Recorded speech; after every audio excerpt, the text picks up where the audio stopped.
thing is not to bash rehab centers, although many of them deserve bashing.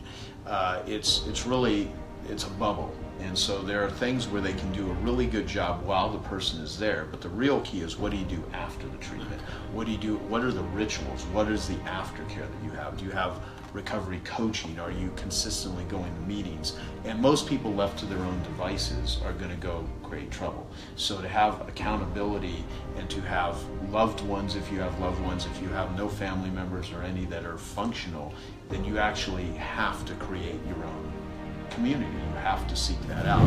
But one of the things that impresses me, like you are incredibly well accomplished in the business world. Like, if you don't know Joe Polish, just like Google him, you'll see amazing things. But what fascinates me way more than what you accomplish is what drives you, your passion. And would you be willing to share, like, the big time cause, the passion that's driving you present day?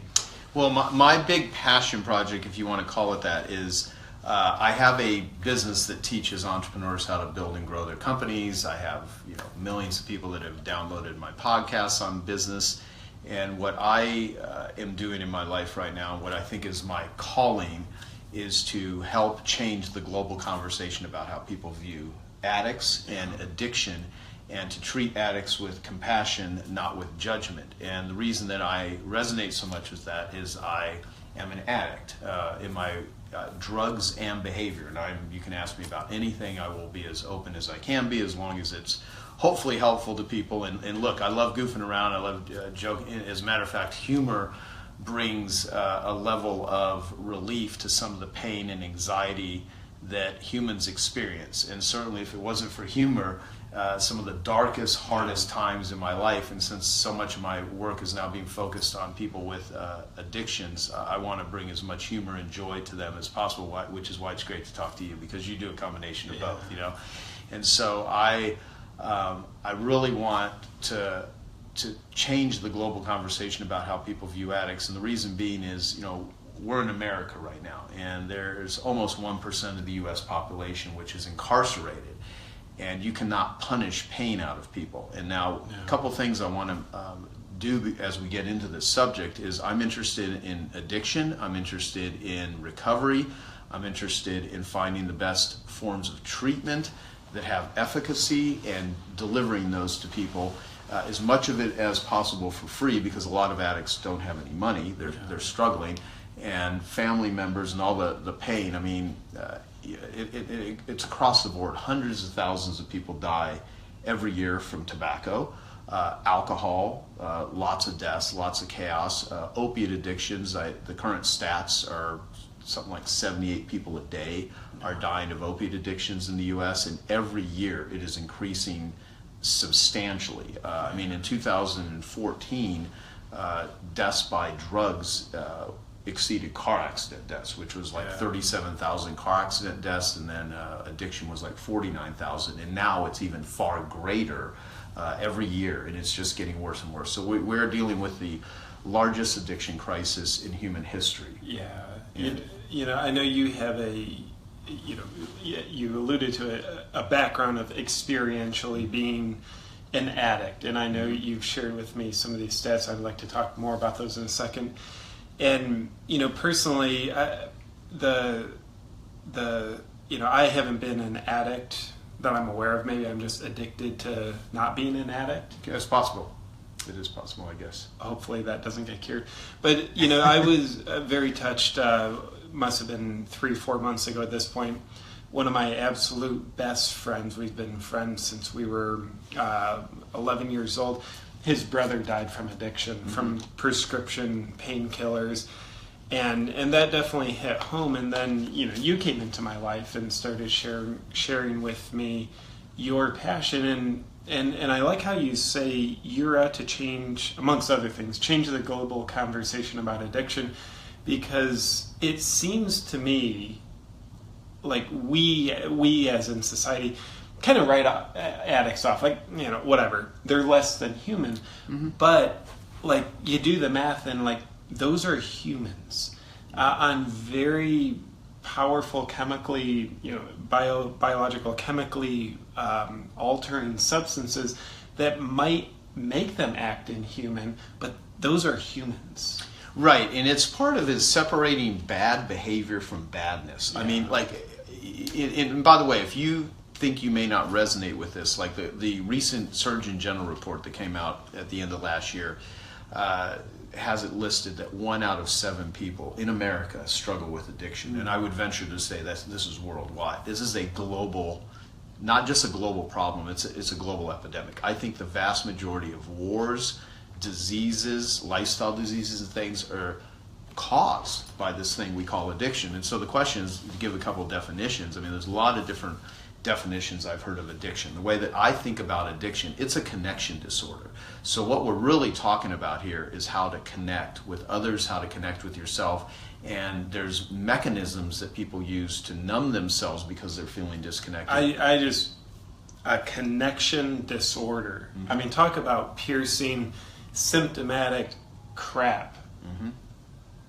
Connection disorder. So what if addiction, maybe all addiction, maybe something, what if addiction is a symptom of us not being connected the way we need? Is that essentially what I'm hearing you say? Absolutely. That's huge right Absolutely. there. The opposite of addiction is connection. And so the thing, and there's other people that are saying this, you know, like my dear friend Gabor Mate, who wrote a book called In the Realm of Hungry Ghosts, who's, you know, I mean, he believes that addiction is a response to trauma. And I used to believe that addiction was a brain disease and needed to be cured. And I'd rather people refer to it as a brain disease than looking at people as moral degenerates that are just making bad choices. Because, you know, addiction is doing something you don't want to do, or maybe you do want to do it, and not being able to stop. And in this thing that you're doing, either the drugs, the chemicals, the behavior, is compulsive, it's impulsive, and it has consequences that are bad. And so, you know, to have a craving that is far greater than your ability to stop it. In people that don't have addictions and they see the crazy making of addicts, like why are you drinking and drugging and watching internet porn and gambling the money away, or the workaholism, or the exercise addiction, or the bulimic, you know, I mean, all addictions have elements of binging and purging, excess and deprivation. And there's a, you know, the rock band Guns N' Roses from back in the day, their first most popular album was called Appetite for Destruction. And those 3 words really greatly describe what an addict is craving. They are craving destruction. Addicts crave, the addict mind craves chaos, not harmony.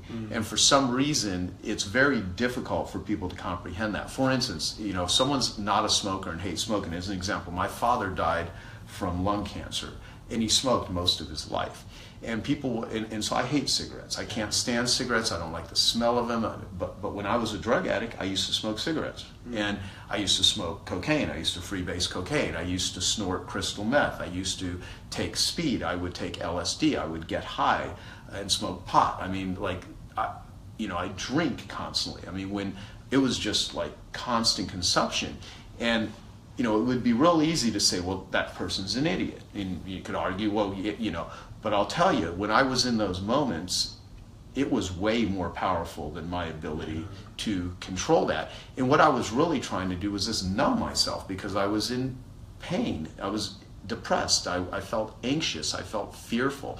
And so if someone is depressed or having anxiety or incredibly lonely or fearful or just wants to jump out of their skin or is hating life, there's nothing wrong with wanting that pain to go away. If you just itch, there's nothing wrong with wanting the itching to stop.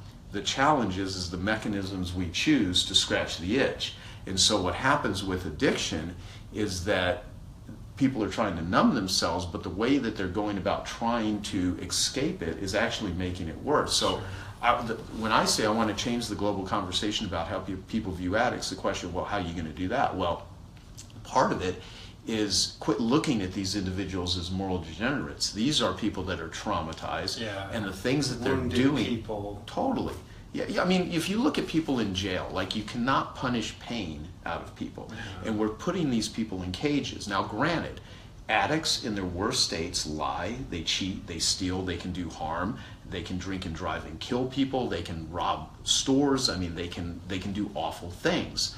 However, most addicts aren't doing those things. Most addicts are like just hurt individuals, and they're trying to escape this mental pain and anguish. And so what the way that I am thinking about addiction right now, and by the way, everything that I'm saying, I am a student just as much as, I'm an addict that's out searching for solutions, talking to some of the best people in the world because of who I am. I have an opportunity to use my business contacts and what I do in the world to actually get into places that many people cannot. So I'm really seeking this out, but I'm also a beginner's mind. I'm always open to have my paradigm shifted. I'm always open to say, what don't I know? Yeah. And unlearning is more important than learning. So as I'm on this journey, I'm looking at addiction as a solution, which sounds crazy to some people, but I start thinking, okay, if the world is flat, and you think the world is flat, you're going to interact with the world as a flat world. Sure. But once you learn the world is round, that changes everything about how you look at the world.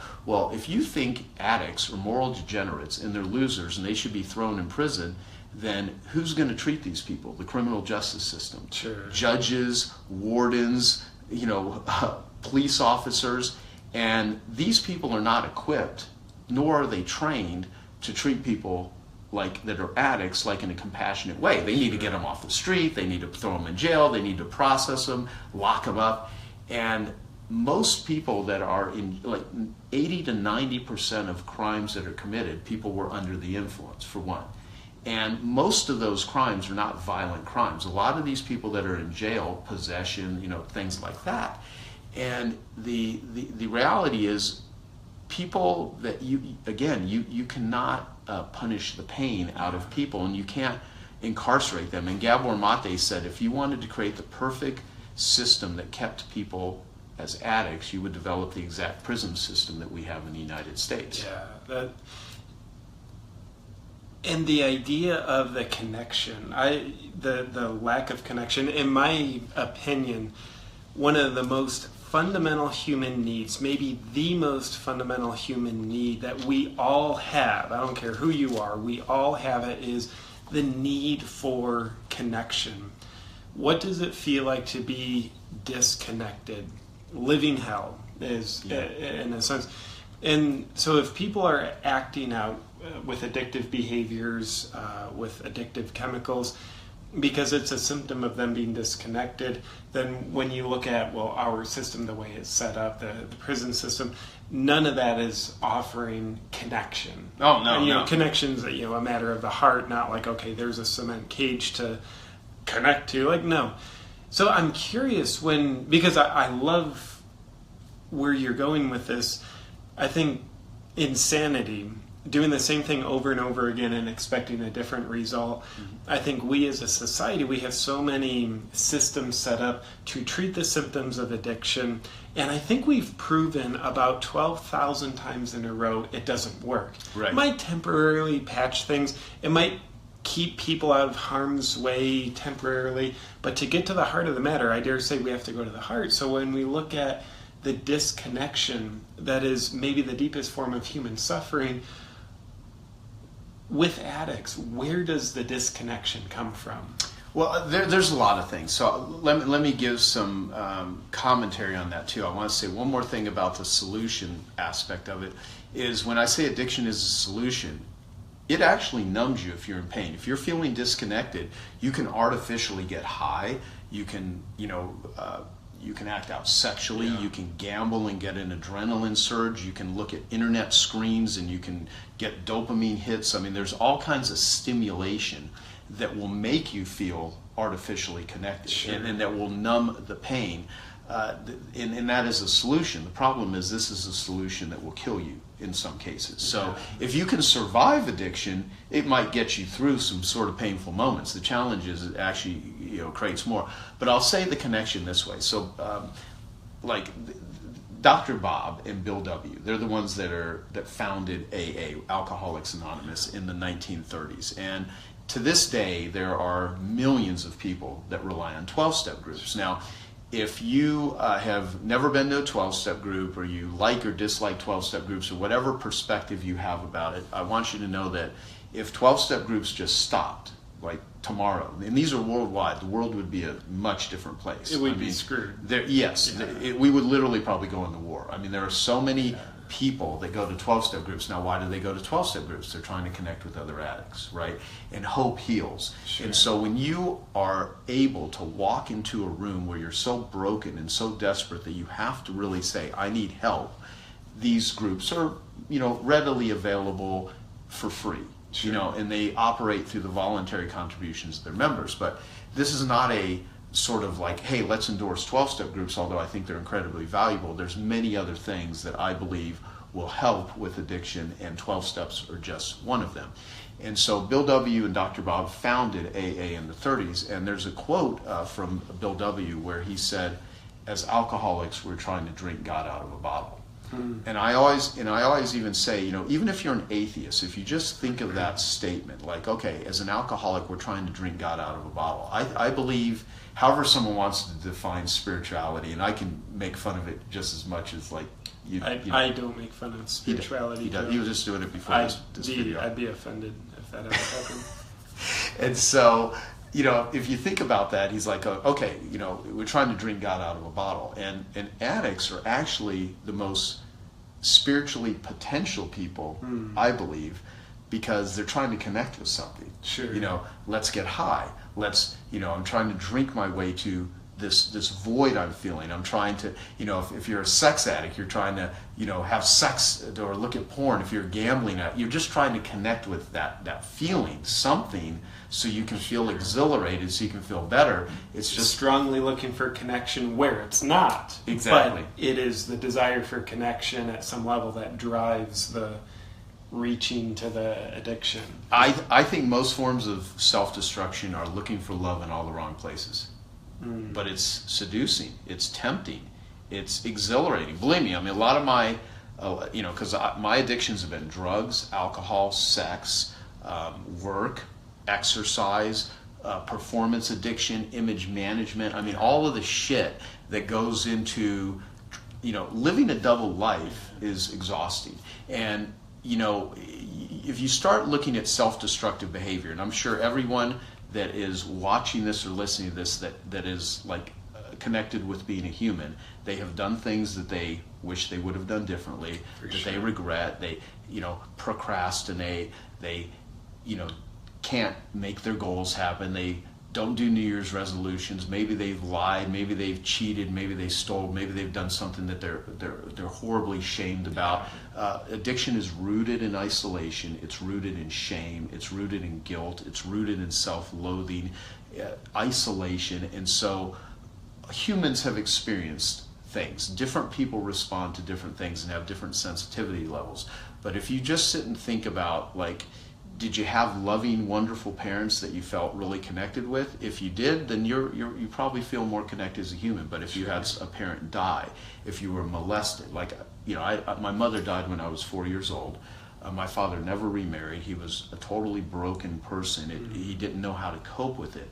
And so I don't remember many aspects of my childhood that were very happy. Now, given the circumstances, even when people do awful shit, I believe most human beings, when I'm thinking from my higher self, whatever that higher self is, and a lot of times I'm not, I believe most people, even when they're doing crazy shit, are doing the best they know how to do given the circumstances. Sure. And so my father, tried to do the best he could do, but he was a really broken person. So therefore, he didn't know quite how to instill a lot of confidence, a lot of self-esteem, a lot of love. I was molested as a kid. I used to get paid money to not say anything about it, and it wired in my mind that sex is not an intimate act of love and oneness. It's something that you do just to get off. So I was never able to feel comfortable with sexuality. I was never able to feel comfortable with connection.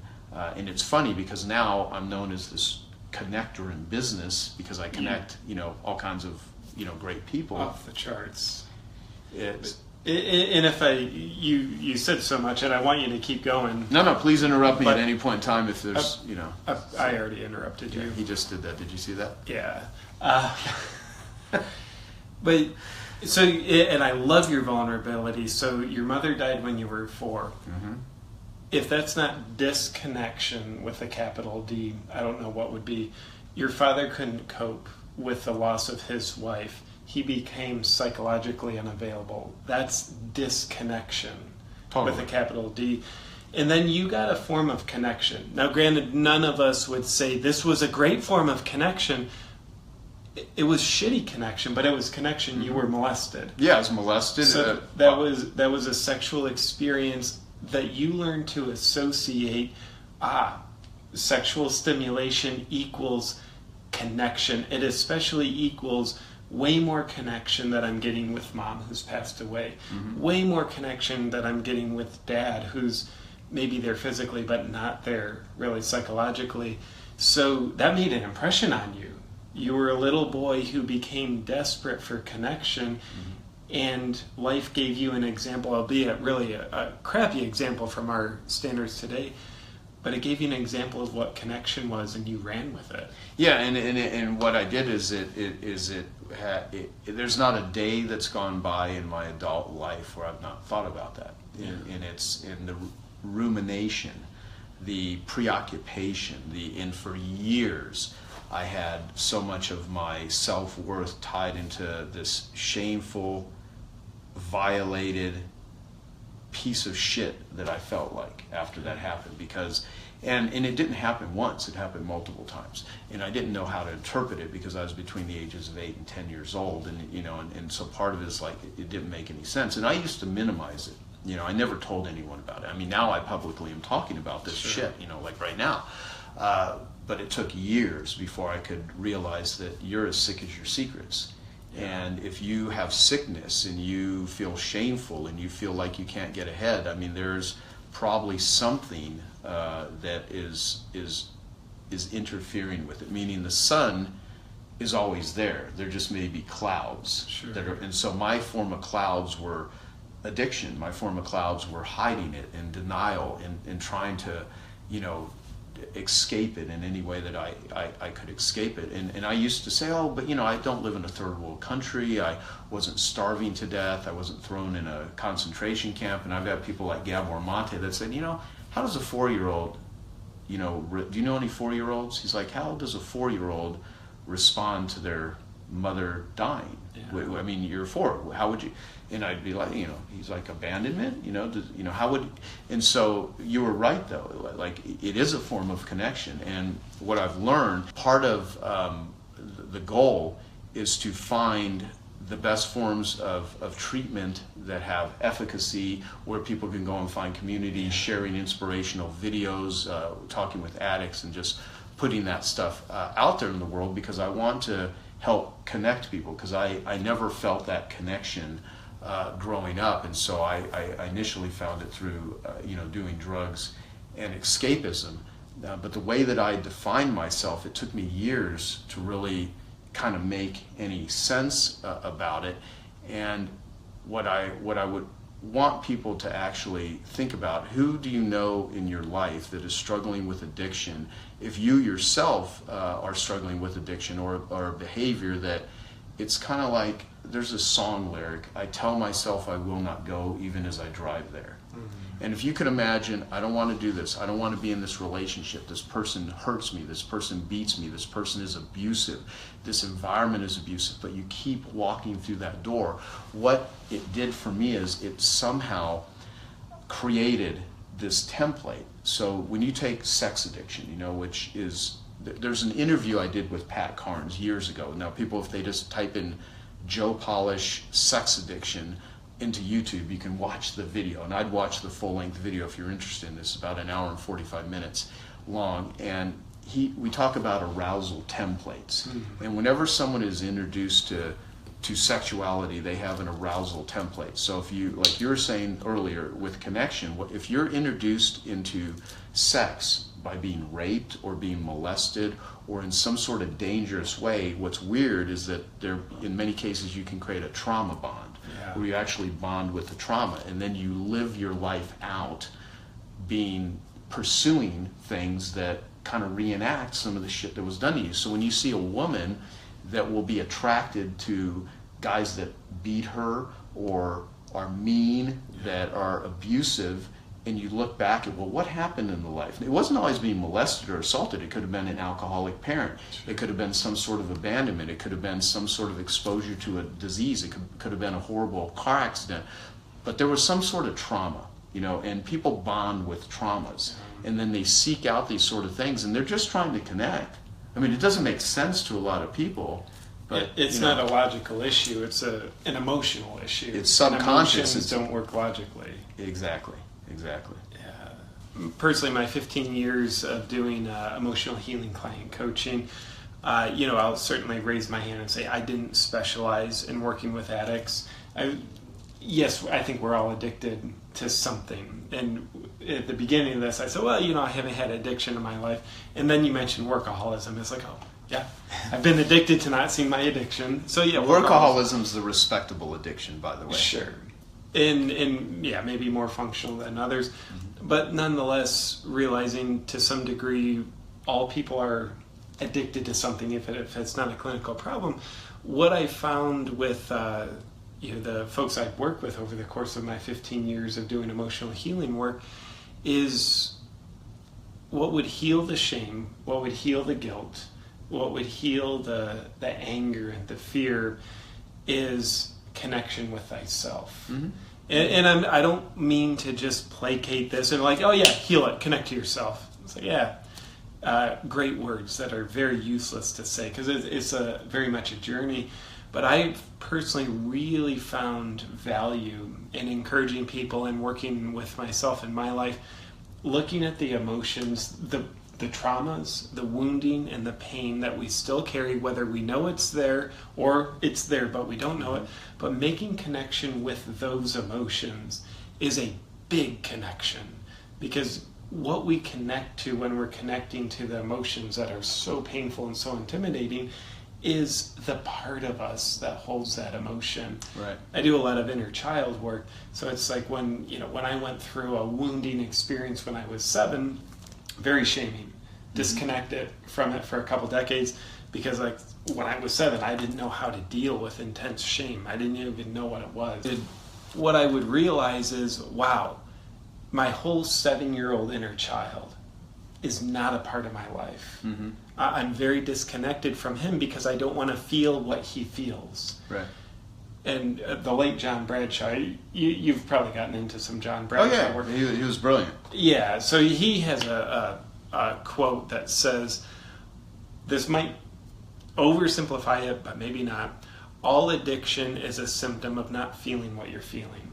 So I found when we can make connection to our feelings, especially those past pains and traumas, and feel the feelings, feeling is the evidence of healing, it is a huge, huge, huge step of recovery. It's connecting to ourself and it's recovering thyself. And in my opinion, one of the biggest forms of hell on earth is living beside yourself. You not being connected to you. To me, it's a form of self-betrayal. And not to make this too much about me, but I'm going to make it a little bit more about me. Last night at the book signing, I was giving a talk, and someone asked me a question about my comedy. And the moral of the story was, about 2.5 years ago when I started making comedy videos, it was a very important rite of passage of reconnecting with a part of me. Yeah. When I was 7, when I was 4, those young ages, I developed a sense of humor in order to disconnect from pain. Mm-hmm. And the more I would use humor, the funnier I got. I was getting more practice with it, but the more disconnected I was getting with myself. Let me cover up the pain with the dirt of humor. The flowers of humor. Cover up the dirt with the flowers of humor. Change the analogy.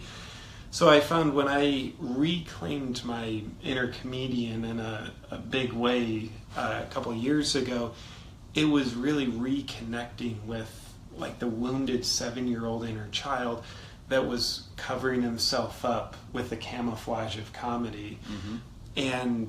And that's why when I'm not sure if y'all have heard me talk about like my breakthrough making videos, it was something comedy videos, something I was so resistant to for so long.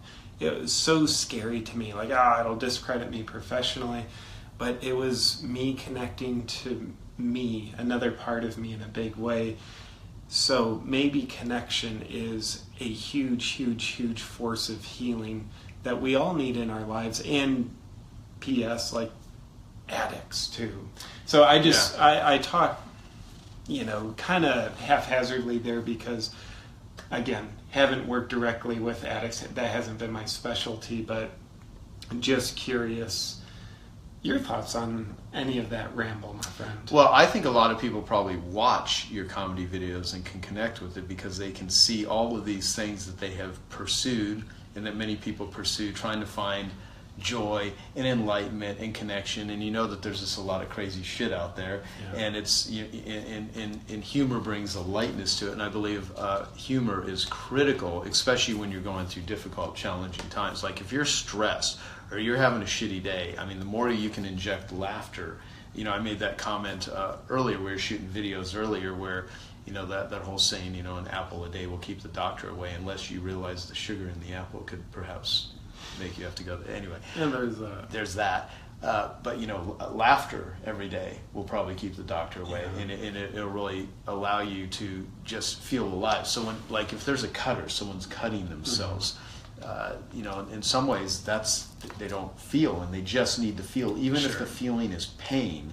That is something other than feeling neglected and I'm not, there's many reasons why people cut, okay, so I'm not trying to say that's the reason. It's just with connection, it's so critical. So let me go through some things that I've actually learned on this journey that I've been on for a couple of years now.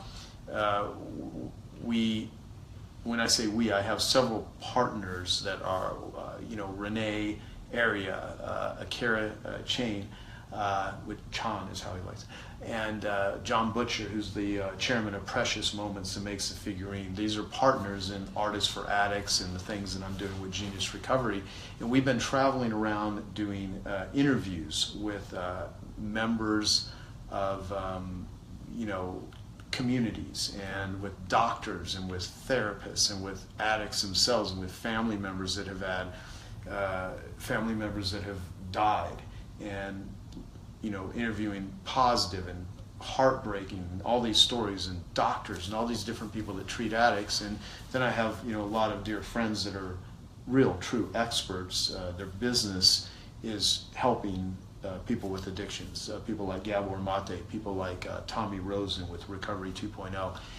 And with all of these, hours and hours of conversations and people that we've interviewed, there's 4 areas that really you need to look at if you're going through recovery. The first is community. Hardly anyone recovers in isolation. Yeah. So seeking out, be it a 12-step community or some sort of community, is critical.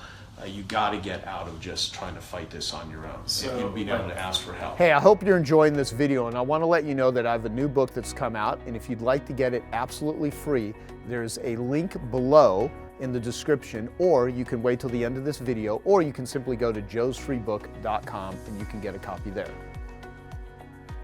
Second is addiction is biochemical.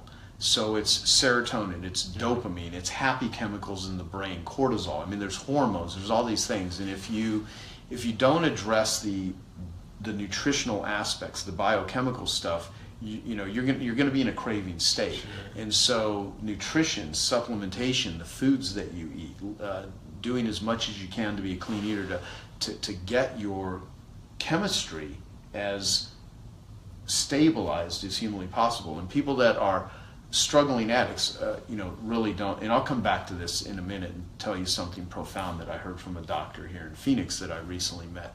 And so then it's the body. The issues are in the tissues. And so if you are traumatized, you can do talk therapy all day long. You can be with the smartest people, but the trauma is in the body. So doing things like yoga, Kundalini yoga is really beneficial. EMDR, float pods, where you do the floating in a pod of salt water, meditation, breathing. There's hundreds of thousands of people in America that die every year because of tobacco. And someone will be like, why are you smoking? And what you got to realize is a smoker, sometimes that's the only time that they really breathe. Yeah. It's meditative, it's ritual. It's like, smoking a cigarette, and there'll be a lot of yogis that will say, right here between, your chest and this foot and a half space, or depending if you're a really tiny person. Like an elf. Like an elf, exactly.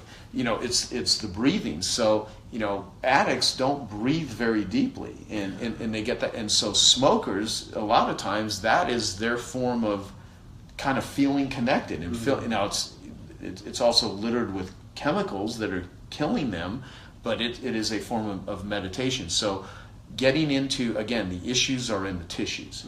And then the final thing is the environment. If you're in a stressful environment, work, home, if you don't bring some joy to that sort of environment, or get into a place where you just aren't stressed, it's very hard to recover. So a lot of times people are like, I have the solution to addiction. You just need to talk to this doctor, or take this pill, or take this supplement. But again, it's community, it's biochemistry, it's the body, it's the environment. And if you don't address those different areas, you're not going to have as high of chances of not only getting sober, but staying sober. And that's one of the things where there's not just some simple solution to, you just need to go to this, because you can go to 12-step meetings, and 12-step meetings have saved people's lives. Which is good for the first one, community. Oh, absolutely. And for early stage recovery, it's almost critical. I've asked many therapists and doctors and addicts that, have you ever met anyone that has fully recovered from addiction? And when I say fully recovered, I mean being in recovery versus recovered. I would look as the suffering and the craving stops. Okay. So, however, once the craving stops, you should keep doing the practices. And I tell people all day long, even if you don't resonate with being an addict, go to a 12-step meeting. Go to an open 12-step meeting on Alcoholics Anonymous, Narcotics Anonymous, Sex Addicts Anonymous, Gamblers Anonymous, Overeaters Anonymous, Codependency Anonymous, Al-Anon, which was created for family members, and sit through these meetings. It's the mutual suffering. Like, there were a lot of things related to the Vietnam War where they would have, traumatized veterans and soldiers that came back from war, and they would have them go to therapists, and a lot of them wouldn't get better. But when they would put them in a room with other soldiers that have gone through the trenches, and they had a rapport with these individuals that they could never get with other people. And so there's a lot to be said about mutual suffering, being able to put people together that have been through the shit together, and they're able to talk with each other and realize, you've been, you're a survivor. I mean, you were molested. You have, image issues. You look at yourself in the mirror and you hate yourself. If you're bulimic and you go and sit in a room of other people with bulimia and you talk with them, that in and of itself brings hope. Because what meetings really do is, if you feel hopeless, you want to go and find people that believe in you more than you believe in yourself. And if you can do that, that simply makes you feel better. And if you feel like your life sucks, go volunteer somewhere. Go to an animal shelter, go to a nursing home, go to a burn unit, go to a children's hospital, go to a homeless shelter, and look at people whose lives are more fucked up than yours. And as weird as that sounds, you will actually feel better. And what they learned with 12 steps is, when you can help another addict who's totally struggling, it actually makes you better. I'd believe that. Yeah. And that's why it works. And so a lot of people are like, well, 12 steps don't work. I've gone to meetings and I can't stay sober. I have a family member that's gone to a meeting. And I always say, well, that's like saying gyms don't work. If you go to a health club and you go to a gym and you sit on the bench, but you don't bench press, you don't lift the weights, you don't get on the equipment, you don't use the exercise, you don't pick up the dumbbells, then of course it's not going to work. So the thing with communities, 12-step groups as an example, it's not an attendance program, it's a step program. And if you don't do the steps, you're not going to get the results. But there will be people that will go to 12 steps, and then they'll eat a lot of donuts, they'll smoke cigarettes, they'll guzzle coffee. So 12 steps are incredibly beneficial from community, but they don't address food, they don't address the body and breathing and exercise. So to give yourself the highest possibilities, you want to do a combination of things, and you have to be willing to destroy anything in your life that's not excellent. I love that. And the body one, and I know there's so many different systems of the body, but you mentioned neurotransmitter chemicals. Mm-hmm. There's a great book, The Diet Cure and the Mood Cure by Julia Ross. Have you ever read them? Not only have I read them, but I actually met Julia Ross over a decade ago, and she actually took me through a supplement regimen specifically for addiction, because she's one of the top neuronutrient therapists in the world. This guy is a connector. He knows everybody, but so that's not very surprising. Yeah. But her work is so powerful, and a few lessons I pulled away from it is, I mean, that's where I learned of neurotransmitters. Mm-hmm. And some of the things, I guess, to set the stage, our neurotransmitter chemicals in our brain are what make us feel comfortable inside of us. They're literally mood-shaping chemicals inside of us. Dopamine, serotonin, norepinephrine, gamma-aminobutyric acid. I probably didn't pronounce that right, and I probably don't even care.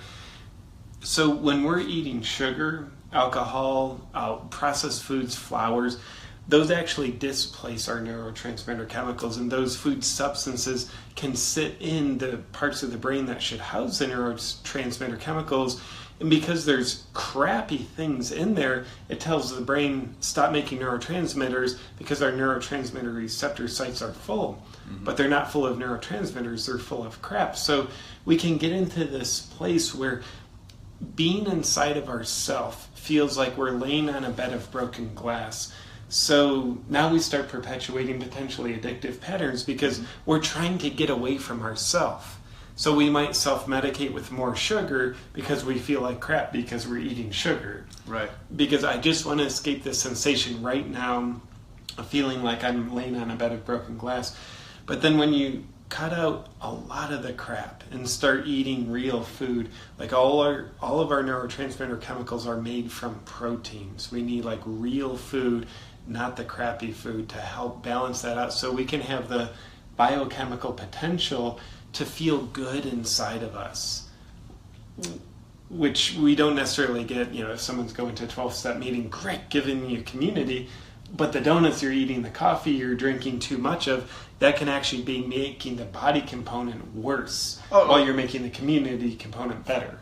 Exactly. And sugar is really the gateway drug. Sugar is the biggest culprit to the stepping stone for addictive behavior, and we are feeding so much shit to ourselves and to people and to children, and they're setting the stage for these individuals to really be more susceptible to becoming addicts. Like, for instance, earlier I was saying there's a doctor, David Arneson, I never say his name right, the riversource.org, I believe is his website in Phoenix, and I went and met with him with my friend Paul Mittman, who is the president of the Southwest College of Naturopathic Medicine, and then Tom Faris, who is the Arizona Corporation Commissioner, because we're working on doing some stuff in Arizona to find a treatment system that we can have people, instead of them going to jail or prison, we can have them go through this and prove that it has efficacy to try to help people that have not committed a violent crime, first offense, that instead of throwing them in jail or prison, we get them treatment. And so one of the things we're working on is finding the best way that we can actually do this, and then see if we can, I'm working with politicians, although my world is not that. I want to just be the catalyst and let the people that know how to make these things happen with laws take it from there, hand over the baton. But I want to see if we can get something tested here in Arizona, and then if it works, see if we can take it from state to state to state. And so when we met with him, he said he's been treating people for 16 years with IV treatments. He's very familiar with Julia Ross's work. He's an expert in neuronutrients and using amino acid therapies and IVs to treat addicts. And he said to me, and I'm not going to say it exactly because he's really brilliant at the way he explained it. He said that when you see like an addict on the street that's homeless or missing teeth, he said in a lot of cases what you're seeing is modern day scurvy. Okay. And they're just not even getting good vitamin C. Yeah. And a lot of these addicts are eating donuts, they're drinking sodas, they're eating candy bars, they're eating fast food, they're getting very terrible nutrition, and they have a ton of gut problems. Yeah. And he said, and talked about, serotonin's produced in the gut, dopamine's produced in the brain, and if you basically do not fix the gut, then they're always going to be in a craving state. And he said something that was fascinating to me. He said, if you do not repair the gut and get them producing, happy chemicals, what happens is if you send them to jail or prison, or you send them to rehab and they can sit down with the best talk therapists, the cravings are still going to be there and they're still going to be an addict. Mm-hmm. And I said, if that's actually true, millions of people are being thrown in jail and going into treatment without having their body producing it, and they can be sitting down with even smart people that are trying to guide and direct them, but the cravings never go away. Sure. And what happens, these people then have to get drugs in prison. So we have just as bad of a drug problem and drug addiction happening in people doing drugs in prison, and we're trying to lock these people up and keep them away from it. I mean, if you can get drugs in prison, drugs are everywhere. And see, here's the challenge. The challenge aren't even the drugs. The drugs are just a symptom of a far deeper problem. The addiction is a symptom of a deeper problem, which is disconnection, which is biochemical, which is all of these things. Because if you have biochemistry, the body isn't connected.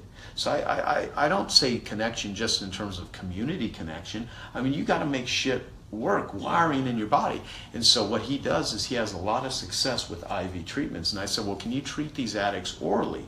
He goes, well, if their gut is so damaged, no, you actually have to bypass it. But with IVs, and we're talking a few $100s of doing IV treatments where over a period of a few weeks, and he can really fix a lot of the gut issues with people, and then getting them eating foods that are not damaging to them.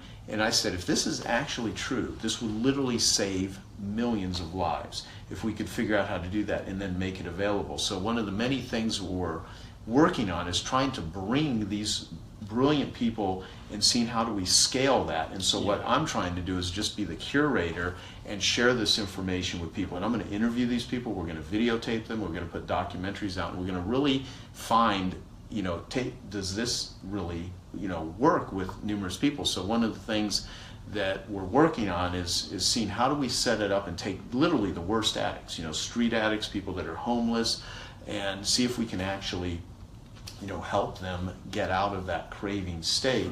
But that's just one of many things. But it's fascinating, because if you look at what they feed prisoners, if you look at what most addicts eat, I mean, their diets are so unhealthy. For sure. And so therefore, their body is not creating the things it needs to cope.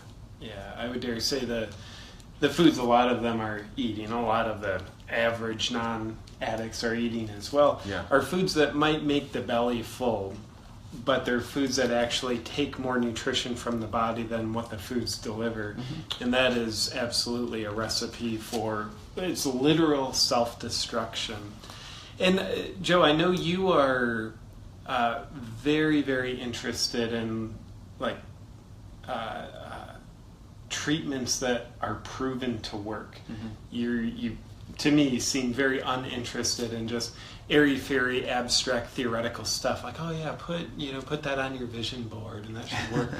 So with the current state of research, do you have an opinion on what seems to be a little bit of a growing movement on treating addiction with psilocybin, ayahuasca, ibogaine?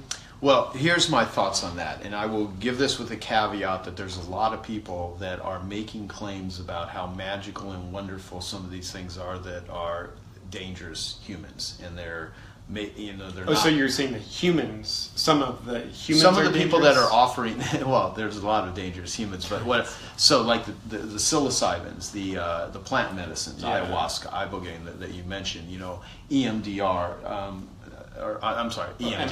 MDMA. Yeah, mixing up a method of neuro feedback and biofeedback with plant medicines. That could be a freak show, right? But let's take ibogaine as an example, which comes from the iboga root, and that has been found to be one of the most effective ways to treat opiate addiction. Very high success rates for being an addiction interrupter. It's not a cure, it's an interrupter. How it works, very complex. I'm not going to fully speak to that. There's you can find a lot of good information. There's a book called Ibogaine Explained that people can buy. It's a short book that is a very good book on on ibogaine. But I'm the first person in the world to have a before and after brain scan of doing ibogaine. Oh, you've used ibogaine? Yeah, I went to Mexico and I took a film crew and we videotaped all of this. And then I had Dr. It was one of the most horrifying experiences of my life, but also one of the most intense. And I've never been an opiate addict.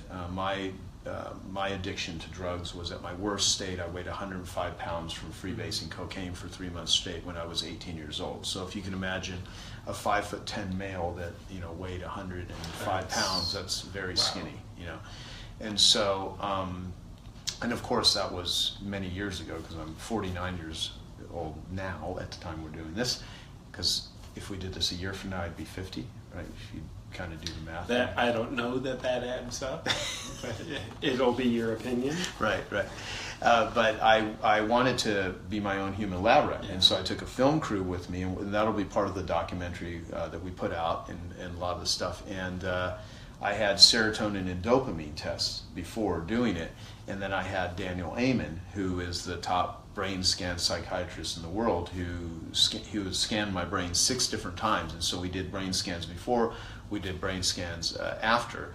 And what I will say is that if in that period of time after doing ibogaine, if you have an opiate addiction, if you literally change the environment and you have aftercare. See, there's a lot of rehab centers that suck. I mean, they just exploit people for money. There's a ton of relapse, a very low success rate, and there's others that are much better. So my thing is not to bash rehab centers, although many of them deserve bashing. It's a bubble. And so there are things where they can do a really good job while the person is there, but the real key is what do you do after the treatment? Okay. What do you do? What are the rituals? What is the aftercare that you have? Do you have recovery coaching? Are you consistently going to meetings? And most people left to their own devices are going to go create trouble. So to have accountability and to have loved ones, if you have loved ones, if you have no family members or any that are functional, then you actually have to create your own community. You have to seek that out.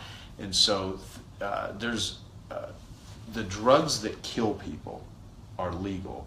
The drugs that can actually help people are illegal. Not all of them, but that's the damaging thing. And Sure. there's if you really want to know the history of the war on drugs, go read Chasing the Scream by Johann Hari, which is the first and last days of the war on drugs. Read In the Realm of Hungry Ghost by Gabor Mate. If you read American Pain, there's so many things related to how these things became illegal, why they're illegal. But there's so much research that is coming out, psilocybin, LSD, but most people are saying, oh, let me go have a conscious journey, let me have an experience. Some of my friends that will go to Burning Man and they're like, yeah, we're going to have a journey. It's like, no, you're just going to get high in a trailer. You're going to have a bender, for sure. Yeah. So, but again, I mean, everyone has their opinions, and what I just said will piss off some people or whatever. But the thing is like, what's your intention behind it? And if you can actually go to people that really have experience guiding people through trauma, I mean, I've seen it change people's lives. I've met people that have I met one guy after I did the ibogaine that had been through 5 different treatment centers, his family had spent hundreds of thousands of dollars trying to help him stay sober and get off opiates, and he kept relapsing. And he did ibogaine, and he's like, for the first time in my life, I don't have any cravings. And people can go through ibogaine for far less than most treatment centers and without withdrawals. They can literally go through it without the pain of withdrawals. Wow. But it's very intense. And I mean, if I would have prepared people always ask me, what was it like? Describe it. I could talk for the next 10 years trying to describe it. No one would get it.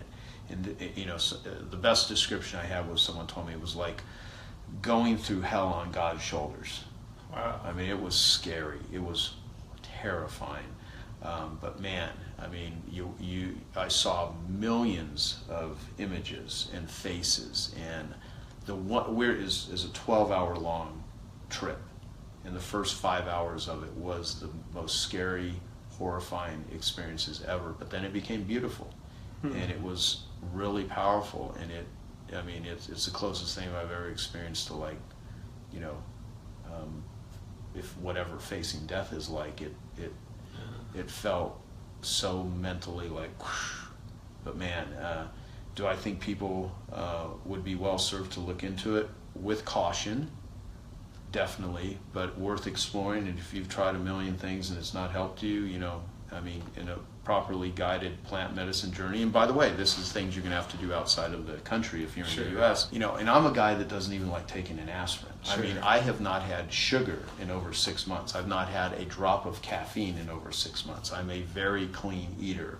I rarely, you know, eat dairy and grains. I try to eat, you know, very healthy, very organic food. I don't like putting medicine into my system because I nearly killed myself with drugs. But it was, you know, there's a lot. I'm being my own human lab rat, though. I'm looking at all of these things that you know, have success, and we're looking at the efficacy of these because, you know, in my journey, you can talk about, oh, I want to make an impact, but who the hell cares about an impact unless the impact produces a result? You know, I want to do research. Well, unless the research, you know, produces a result, or I want to have awareness. Well, you know, what's the point of awareness if it doesn't lead to a result? So we're really trying to find things that give a result. And it's, yeah, I wish I could, you know, say to everyone out there that here's exactly what you do, but it's complicated. Ariana Huffington, I've had speak at my events before, and in 2012 we went to, with my buddy Peter Diamandis, who started the X Prize Foundation. We went to her home after my event that both of them were speaking at. We did a business event, and it was an X Prize for literally like a global learning for children. And there was a guy there that was in charge of the documentaries at HBO, like all the life documentaries. And I was talking to him about the different HBO documentaries that they had done. And I said, which one was the most difficult one you had done? And back in 2007, they did a really well done series called Addiction. They wrote a book about it. It was like, you can literally find it online. You can buy it on Amazon. This was done, you know, 10 years ago. So there's been a lot that has been discovered since 2007. But he said to me, he goes, we spent over a year interviewing over 1,000 doctors, family members, addicts. And he's like, and at the end of that documentary, we still didn't have a clear answer on what to do when you're addicted. And I was like, this is a complicated thing. So when people come up to me and say, I know the solution to addiction, or I have the cure for addiction, I'll listen to them, but they usually have a piece of the puzzle because it's not just one thing. It's not just as easy as like, I'm thirsty, drink a glass of water.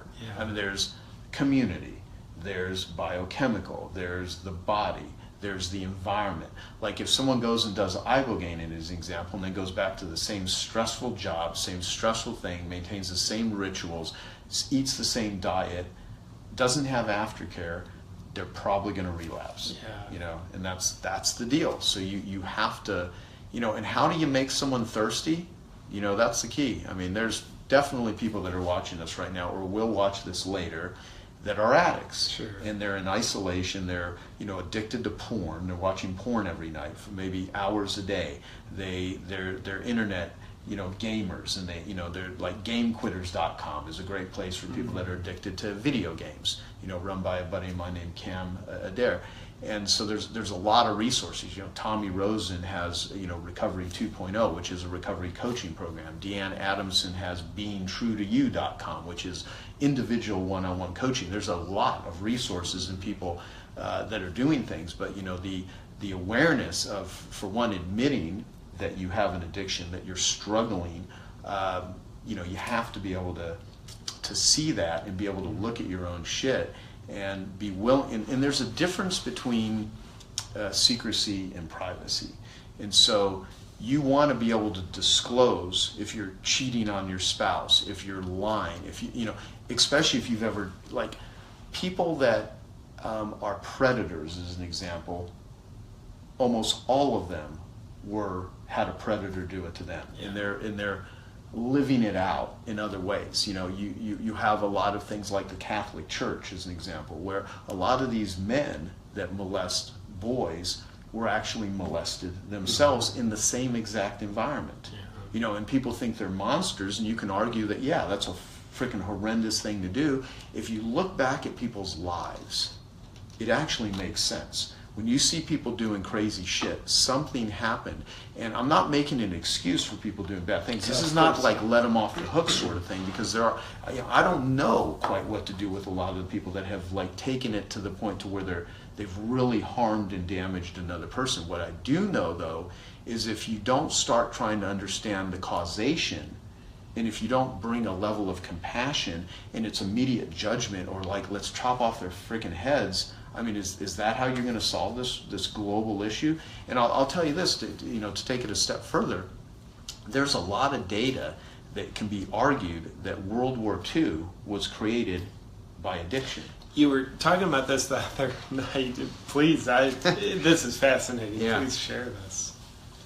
Well, I'm not even going to say it right, but so I was having dinner with my buddy Pat Carnes, who is the top sex addiction doctor in the world, and he just got a Fulbright scholarship, and he's doing studies on linking the type of mental illness that someone has with the type of way that they do their addiction, because there's no such thing as just a pure alcoholic. I mean, usually someone that is an addict is like a workaholic, a sex addict, a rageaholic, that sort of thing, and it's a coping mechanism. Yeah. So it's rare that someone just has one thing and the rest of their life is totally in harmony, right? So crazy makers have a whole variety of different crazy making tools in their toolbox. And so we were talking, and and there's a couple of documentaries. One's called High Hitler, H-I-G-H Hitler, and another one is called Hitler's Secret Drug Habit. And there's a new book on this that just came out called Blitzed. And basically in 1931, I believe it was, and please, like, if I get the dates not totally accurate, don't... Like, if it was 1932, please, a lot of negative comments towards Joe. Like, just, he deserves it. How dare you? Right, exactly. As a horrible historian that I am. But it was called something like Perpetine. And basically, Nazi Germany, they invented crystal meth. And they were giving it to most of the German army. And Hitler was being given IV treatments of vitamins, a whole concoction of different drugs. His doctor kept a journal of this, and so there's a lot of evidence of that when you see Hitler doing these very motivating type speeches and yelling and screaming and like a motivational speaker, he was high as a kite. Yeah. And on this crystal meth. On crystal and a whole concoction of different drugs. I mean, he was just on a lot of shit. And what they have found is that when someone takes, when they gave it to the German army, they could fight harder, they could have less sleep, they were just more driven to go out and, do what they did. And when they would, shoot someone in the back of the head, or torture someone, or lead them to death in a concentration camp, it's I mean, how could you not look at that as being incredibly inhumane? But what they have found is when someone takes crystal meth for long periods, or even short periods, it actually removes empathy. So people are able to do awful shit without being able to connect. It makes people disconnected, and so. Most of the German army, so much of these people were under the influence. And so much of history, people were under the influence. There's an episode of the podcast, Hardcore History. There's an episode on, history under the influence, worth listening to, because you will get a different perspective of how much addiction is involved in everything. But you don't hear that story. Yeah. You don't hear, it's like these people were fucking high. They were being fed drugs, and in that sort of situation, especially directed in very evil ways, awful shit happens. And so, 20% of the U.S., I think 20% of women in the U.S. are on antidepressants. Mm-hmm. I mean, we are a country that is constantly, and I shouldn't say country, so much of the world is under the influence. People are drinking, caffeine, in all kinds of different things daily. And this is not a moral sort of like you should or you should not do it. It's just how it's being done, how it's being done. So much of the foods are incredibly addictive, so filled with sugars and so filled with things. I mean, there are a lot of companies that sit and figure out how to create things that will addict you. It's like gaming in Las Vegas. I mean, there's a fascinating book called Addiction by Design about gaming in Las Vegas and how they hook you. And when you're looking, like for instance, if someone thinks, well, I'm not an addict, I've heard current stats, and I have no idea what the accuracy is of it, but based on the usage of Facebook, that the average American right now, based on how many minutes or hours a day Facebook is used, that they have somehow come, I've heard this calculation that they're spending 4 years of their life on Facebook. And I'm guessing the trajectory is for that not to get shorter. No. I find myself, I tend to use social media selfishly, like I'll publish stuff, but I don't like to quote unquote consume very much.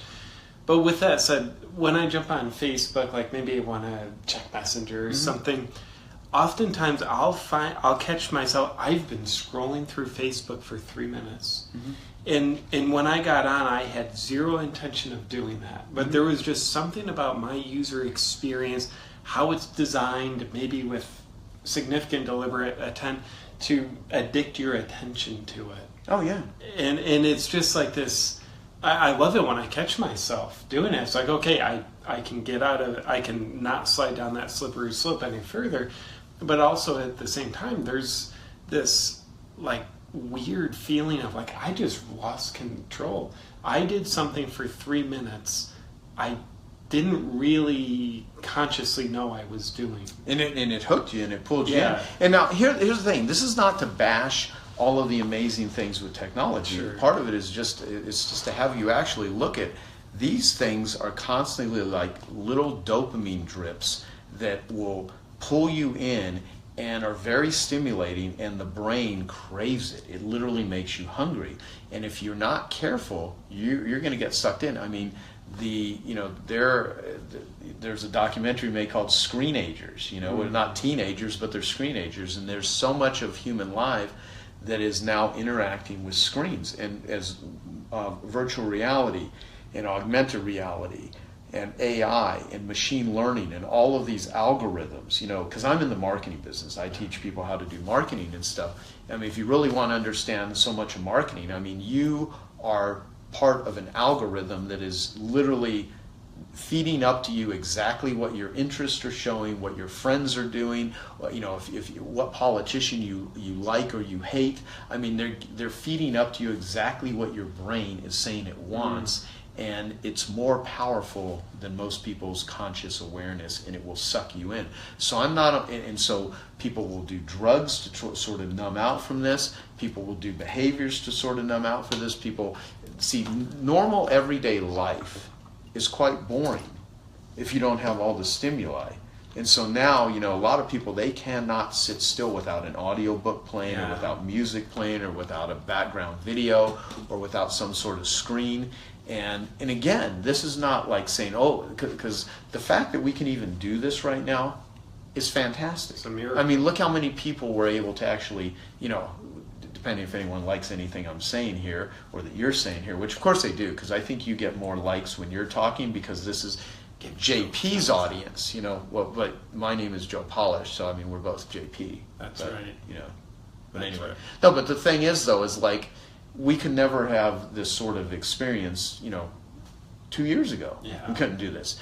And so it's absolutely fascinating, it's useful, but the thing is like, what is it doing for you? I mean, like I always talk to people about, I've got so many books, there's so many things to read, there's so many things to watch. I have a client who said, great question, what needs solved? What needs solved in your life? And if there's some area that needs solved, that's what you should read books about. That's people you should hang out with. Those are things that you should study. And you certainly should give yourself some disconnection from the false forms of connection. Sure. And you should really connect with humans, because we're more connected electronically than we ever have been in human history, but we're more disconnected like in tribes and with real friendships. If I was FaceTiming with you, or we were talking that way, I could still talk with you, but it's completely different than us hanging out and doing all the shenanigans we've been doing for the last 2 days. It is, which have been fun. Okay, I hope you found that video awesome and useful. So if you want to get a free copy of my book, I want you to click here. And if you want to watch some more videos that'll be useful and awesome, click here. Go ahead. They're over here. Do it now. Come on. Thank you. Watch them.